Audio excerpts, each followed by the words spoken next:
just take me through what Parramatta looks like today. You've got obviously got the Parramatta Stadium for rugby league. Just take me through some of the highlights of Parramatta, the city, as a place to visit if you live in Marylands or the surrounding areas, Westmead, etc.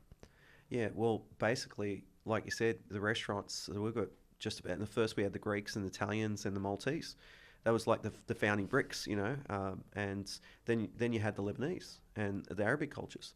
And then on top of that, we had Chinese, Indian cultures, and then on top of that, we've had more recently Afghans and Iraqis and all kinds of... So we've got this whole amazing melting pot. If you want to get a feed, go to Parramatta. Yeah. It's amazing. And we're talking about the main street?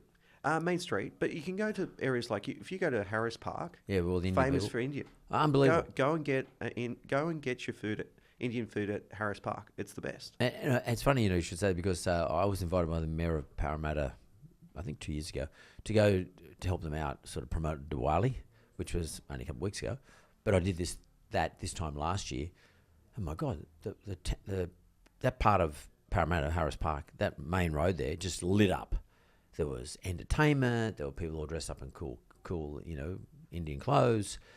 All the restaurants were open at night. I was eating a whole lot of them, desserts and main meals and stuff like that. And it was just entertainment going on. It was pretty cool. It went for a couple of weeks, actually. I went there on the last night, but it went for a couple of weeks. And the mayor was embracing it at the time. It was a female mayor. And I thought to myself, Parramatta town, or the city of Parramatta, is actually starting to really come of age. At that point, it hadn't quite, all the development work hadn't quite sort of completed, but it was getting close. And also, you got some big government agencies now operating there. Some big government agencies. Nice. So Parramatta is, for me, Parramatta is on fire as a place.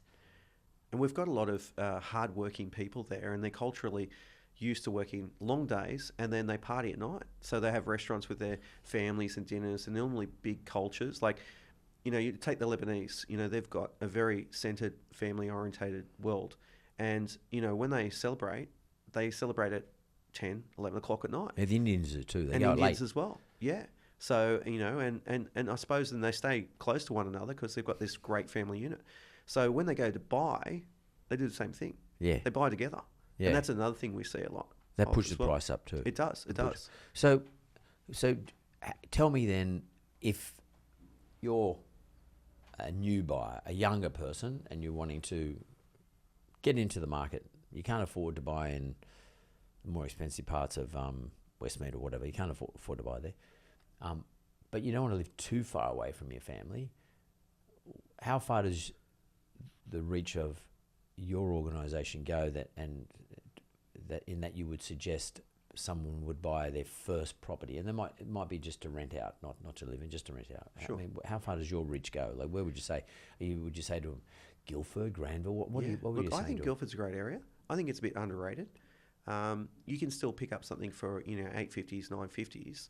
That's for a house. For a house, might need a bit of attention, but you can still get into the market, and that's for a house. And if you were to put a granny flat on that, maybe if it's over 500 square meters, I think the land size. The land size, 450 plus. You can build something with a granny flat at the back, and it might cost you 150,000. You might buy it, put the 150,000 on the granny flat. It's paid off in 6 to 8 years. It's a pretty good deal. With 2 incomes, hopefully you can stay with mum and dad for a little bit initially. That's what we're seeing. But I think that would be a really good start. Maybe live in it for the front part. And you can live in a granny flat for that matter. That's right, exactly right. I mean, if you want to make a few sacrifices. Absolutely. Yeah, that's a good idea too. So are you seeing many people coming from other suburbs outside of Parramatta into Parramatta now? Yeah, we are. Look, we do every now and then a postcode search. So we'll ask where you're coming from. So we're finding a lot of people migrating from, say, anywhere from the inner suburbs. So we've got a customer today from Marrickville. So Marrickville traditionally is going to be your in the twos, and we're at the ones. So it's half the cost.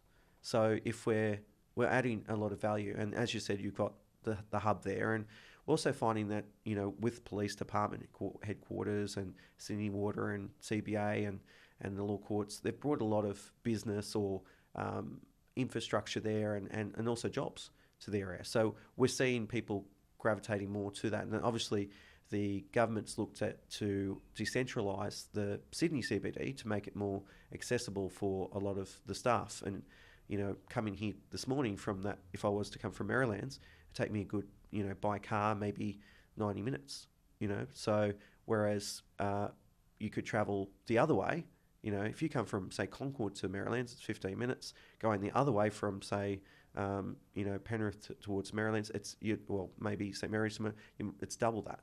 So there's a real benefit of being in the middle of Sydney opposed to further out. Yeah, Parramatta's now the middle. It is. Yeah, and geographically. Geographically. Anyway. Yeah, no, that makes sense too, because like if you're a trader and you work out at Penrith, yep. Or Penrith direction, Parramatta's a good option for you. Yeah. By the way, Penrith's a pretty good option too. But because it's not too bad, and if you're a trader and you've got to work east of Parramatta, with all the new road systems, particularly all the new tunnels, which have just been launched, and they're obviously everyone's got to work out how they'll work. There's a bit of a nightmare trying to work out where to go, which road to get on. But they are government is encouraging people to get on those freeways or those whatever they call them, tollways now. And there has been a lot of work by the Minns government and the Parramatta government prior to that, and Berejiklian. There's been a lot of work to recognise the importance or the significance of a place like Parramatta relative to everywhere else. And therefore, if you're an investor and or a potential buyer, this has got to be put onto your consideration list. Parramatta and surrounding areas have got to get put onto your consideration list as somewhere to potentially to invest in and or to buy.